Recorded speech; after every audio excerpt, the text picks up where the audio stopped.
Алматының IT кварталында стартапшылар потенциалды инвесторларға өз жобаларын ұсынды.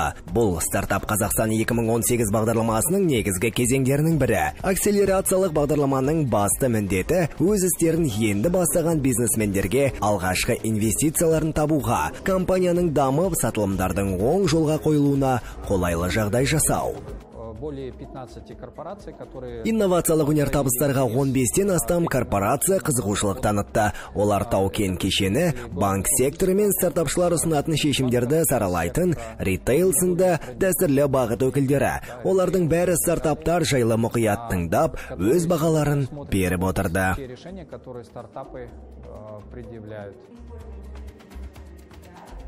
20-дан астам стартапшы өз жобалары жайлы баяндап берді. Оларды TechGarden менторлары іріктеген болатын. Ақылды қала, финтех, ритейл, логистика, білім саласындағы технологиялар, телеком және индустрия 4.0 сынды 8 бағыт таңдалған. Көктем 2 экологиялық платформасы соңғысына жатады. Бұл табиғатты қорғауды жобалауға арналған кешен. Ол бірнеше модульді біріктірген. Атмосферадағы зиянды заттарды анықтаудан бастап, экологиялық мониторингке дейін қамтылады. Бұл бағдарламаның арқасында кәсіпорындар атмосферадағы зиянды заттардың мөлшерін қадағалай алады. Олар қоршаған ортаға шығарыла бастаса, дер кезінде тиісті шараларды қолданады. Осылайша ірі технологиялық апаттардың алдын алуға болады. Келесі стартап ranobibook.com. Оны да экологиялық жобаларға жатқызуға болады. Өйткені бұл электрондық стартапты сатуға арналған портал. Егер сіз автор болсаңыз, бізде өз туындыңызды жариялап, осыдан қаражат табасыз. Ал егер аудармашы болсаңыз, мәселен Қытай тілін білсеңіз, Қытайдағы баспамен келісіп, бізге дайын жобаларды шығаруға болады. Ал егер жас автордың кітабы жақсы сатылса, оны басып шығаруға демеу боламыз, яғни бірнеше бағытта қызмет етеміз.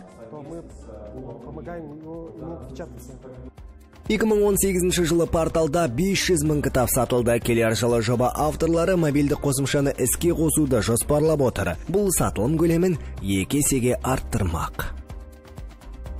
Инвесторларға таныстырылған тағы бір жоба Game of Drones. Ол бір мезетте бірнеше адам бірге ойнай алатын кросс-платформалық онлайн ойын. Әлемнің түкпір-түкпіріндегі ойыншылар бір-бірімен сайысады. Мақсат жердегі және ауадағы дрондарды шебер басқару. Квадрокоптерлер болса, Қазақстандағы шынайы алаңдарда орналастырылған. Бұл бағыттағы нарық сыйымдылығы айтарлықтай кең. 2017 жылы компьютерлік ойындарға әлем бойынша 109 миллиард доллар қаражат жұмсалған. Оның 220 миллион доллары қазақстандық ойыншылардың қаражаты. Бұл нарықтың ауқымды екенін дәлелдейді, және біз өз орнымызды иелене аламыз. Стартап Қазақстан тәлімгерлерінің айтуынша, инвестиция дегеніміз грант не болмаса тегін ақша емес. Оларды алуға келіскен кәсіпкерлер өз компаниясына мүлдем бөтен адамды қосады. Сондықтан инвестордың беделі мен тәжірибесіне мұқият болу керек. IBM бұлттық бағдарламалық қамту қызметі Red Hat'ты 34 миллиард ақш долларына сатып алмақшы. Тараптар нақты келісімге келді. Талап бойынша корпорация стартаптың барлық эмитенттелген акциялардың әрқайсысын 90 ақш долларына сатып алады. Келісім аяқталған соң Red Hat америкалық корпорацияның профильдік бөлімі Hybrid Cloud'қа қосылады. Ал жоба басшысы Джим Уайтхерст IBM басқармасының мүшесі атанбақ және директорлар кеңесінің төрағасы мен корпорация президентінің тікелей қарамағында болады.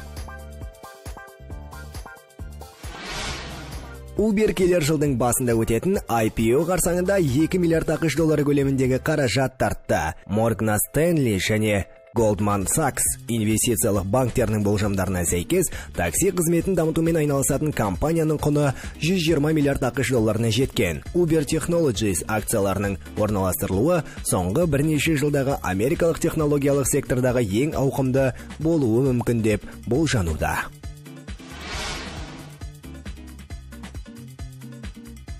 2018 жыл қазақстандық стартап индустрия үшін жемісті болды. Стартап жобалар саны артып қана қоймай, сапасы да жақсара түсті. Оған 2 инвестициялық келісім дәлел. Рахмет хэшбэк сервисі мен құжаттарды сараптауға арналған Козалидің әрқайсысы 1 миллион ақш доллары көлеміндегі қаражат алды. Мұндай оқиғаларды саралай келе, отандық компаниялардың қыруар іс тындырғанына көз жеткізуге болады. Және бұл тек бастама ғана. Біз үздік қазақстандық стартаптар тізімін 4-ші буындағы Wi-Fi роутері Nomi бастайды деген ойдамыз. Indiegogo алаңында гаджет авторлары 102 мың ақш доллары көлеміндегі соманы жинады. Бұл отандық стартаптардың ең сәтті жүзеге асырылған краудфандингі. Қаражат компания штатын кеңейту, оны әлеуметтік желілерде таныту және алдын ала тапсырыстар жасаған өзге елдер нарығына бет бұруға жұмсалды. Стартапшылар ауқымды жобаларды жүзеге асыруға дайын. Біздің ендігі міндетіміз алдын ала жасалған тапсырыстардың бәрін дер кезінде жеткізу, клиенттермен дұрыс байланыс орнату. Сондай-ақ оңтүстік шығыс Азия елдерінде қанат жаюды жоспарлап отырмыз. Ол жақта серіктестер мен потенциалды инвесторлар тапсақ дейміз. Мұнымен қоса өз компаниямызды Сингапур мен Малайзияда заңды тұлға ретінде тіркейтін боламыз. Осының бәрі сәтті жүзеге асатынына сенім мол. Экспо 2017 көрмесі кезінде Астанада тұңғыш отандық капсулды отель ашылды. Ол біздің рейтингіміздің 2-ші орнына кездейсоқ түскен жоқ. Бизнестің жаңа түрі қашанда тәуекелге толы. Әсіресе қомақты инвестициялар салынса, ол арта түседі. Капсулды қонақ үйдің негізін салушылар жобаға 28 миллион теңге бағыттаған. Оның 30% капсулаларды жинауға жұмсалды. Қалған бөлігі инженерлік инфрақұрылымға бағытталыпты. Если можно сказать, модель клиента это Клиенттердің жартысы ерлер, тең жартысы әйелдер. Олар шамамен 25-27 жас аралығында. Негізінен біздің қонақ үйге жас мамандар келеді. Туристер де бар. Шетелдіктер жайлы айтар болсақ, ол негізінен бэкпекерлер. Демек, олардың Қазақстанға келулерінің нақты жоспары жоқ. Келіп, көрмек болған саяхатшылар. Катаются по стране, у них нет конкретного плана. Үздіктердің үштігіне Эргодом стартабы да енді. Жоба аясында сабаннан үй салу технологиясы бойынша аумағы 2300 шаршы метр болатын 2-3 қабатты таунхаус бой көтерді. Олардың әрқайсысы бөлек кіреберісі бар 3 пәтерге бөлінген. Құрылысқа жұмсалған инвестицияның жалпы көлемі 4,5 миллион ақш доллары. Основные показатели Эргодома, чем он отличается вообще от других домов? Эргодомның негізгі көрсеткіштері өзге үйлерден мүлдем ерекше. Біз қолданған құрылыс материалдарының 90% органикалық, яғни ағаш, сабан, саз, құм, су, қамыс пен табиғи тастан жасалған. Сонысымен өзгелерден ерекше деп санаймыз. Песок, вода, тростник, камень натуральный. Күн сайын Қазақстанда ондаған жаңа стартап пайда болады. Олардың бәрінің бірдей еліміз бен шетелде мойындалмасы анық. Біздің рейтинг қатысушыларының да талай идеялары іске аспай қалған кездер болған. Алайда бұл сәтсіздіктердің бәрі табысқа жету үшін жасалған маңызды қадам болғаны сөзсіз. Қиындықтарға мойымай қабырғасы қайыспайтындар түптің түбінде табысқа қол жеткізетінін көрдік. Солардың бір қатары бүгінгі бағдарламамызға арқау болып отыр. Бақыт Шамырқанов, кәсіпкер, қаржы кеңесшісі, дипломдалған, сертификатталған бухгалтерлер қауымдастығының мүшесі. Современная жизнь имеет множество. Қазіргі заманымыз өзіндік ерекшеліктерге толы. Адам сенгісіз технологиялық өзгерістер ақпараттық дүмпуге алып келді. Адамның кез келген салада таңдауы кеңейді. Білім мен ақпараттың көлемі жылдан жылға айтарлықтай көбейіп отыр. Сондықтан біз бұл өзгерістермен таңдау кеңдігіне бейімделе білуіміз керек. Мұндай жағдайда жылдам шешім қабылдай білу қабілеті аса қажет. Роберт Чалдини, әсер ету психологиясы. Роберт Чалдини, психология влияния. Очень много примеров, как думает наш мозг. Мұнда біздің миымыздың қалай жұмыс істеп, шешімдерді автоматты түрде қабылдайтындығымызға байланысты мысалдар көп. Солардың бірі шынайылық пен өзара алмасу ережесі. Искренность, когда ты разоружаешься и говоришь, какие недостатки твоего товара либо продукта. Адалдылық дегеніміз өз тауарың мен өніміңнің кемшіліктері жайлы ашық айтып, потенциалды клиенттердің сенімін алу. Осал тұстарың жайлы айтқан кезде, мықты тұстарыңды да көрсетесің. Сильные стороны.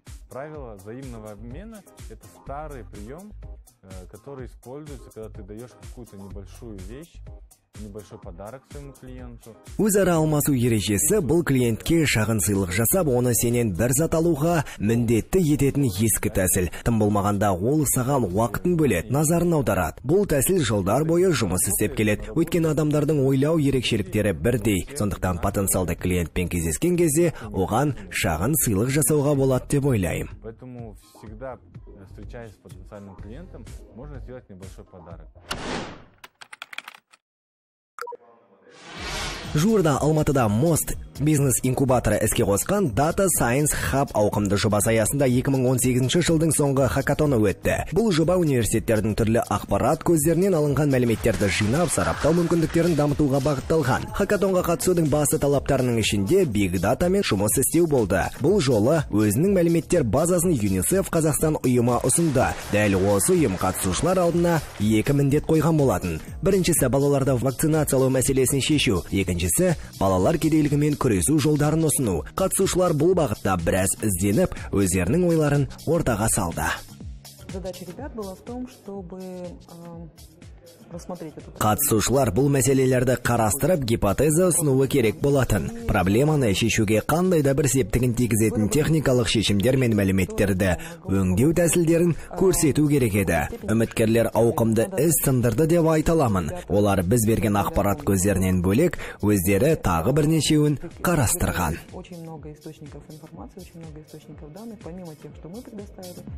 Керемет жобасы да байқау жүлдегерлерінің тізіміне енді. Ол қайырымдылыққа арналған кросс-платформалық қосымша.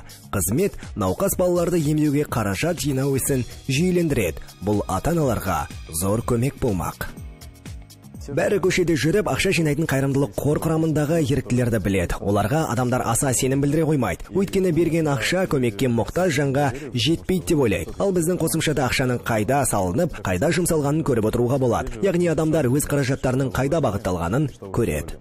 Strategos Visual Tools командасының стартапшылары зерттеу үшін UNICEF-тің өзге бағытын таңдаған. Олар балаларды вакцинациялау бойынша стратегиялық маңызды шешімдер қабылдауға арналған құрал әзірледі. Мұндай жүйе университеттер мен фармацевтикалық компанияларға қызықты болмақ.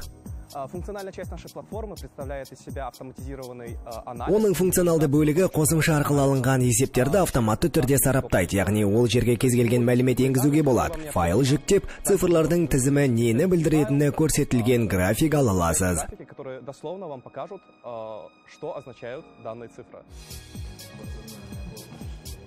Байқау ұйымдастырушыларының айтуынша, әлеуметтік маңызы бар хакатонды өткізу дарынды жастарды тартып проблемаларды шешудің тың тәсілдерін анықтап жүзеге асыруға мүмкіндік береді. Сегодня победили все, потому что для кого-то это стало открытием. Бүгін бәрі жеңіске жетті деп ойлаймын, өйткені біреу үшін бұл жаңалық болды. Туындайтын мәселелерді көрді. Өздерінің балалық шақтарын еске түсіріп, соның негізіне тың тәсілдер ойлап табуға мүмкіндік болды. Мұндай шараларға қатысушылар саны артқан сайын балалардың қажеттілігіне бағытталған мемлекеттік саясат жайлы айта аламыз. Мемлекет осы бағытты дамытуға ерекше көңіл бөлетін болады.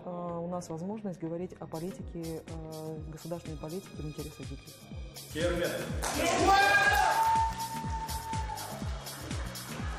Байқаудың жалпы жүлде қоры 1 миллион теңге, бірақ бұл басты мақсат емес. Хакатон ең алдымен өз күшіңді сынап, көпшіліктің алдында сөз сөйлеуге үйретеді. Ал екіншіден бұл жаңа клиенттер тауып пайдалы байланыс орнатуға мүмкіндік беретін нетворкинг.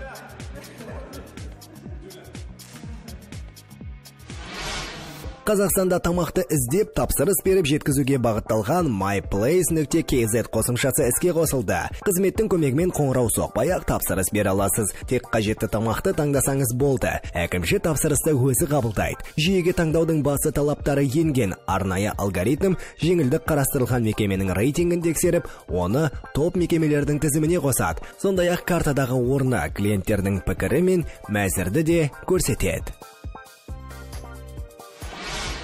HomeFix стартабы Қазақстандық үйлер мен пәтерлердегі жөндеу жұмыстарын цифрландыруды жоспарлап отыр. Қолданушы VR көзілдірік тағып сайтқа кіреді. Осылайша пәтерді жөндеу жұмыстарының нәтижесінің қандай болатынын көре алады. Порталда өңдеу жұмысының құнын есептеуге арналған калькулятор бар. Егер баға клиенттің көңілінен шықпаса, немесе құрылыс материалдарының бірі ұнамаса, ол басқасын таңдай алады. Ал калькулятор автоматты түрде қажетті жұмыстың құнын көрсетеді.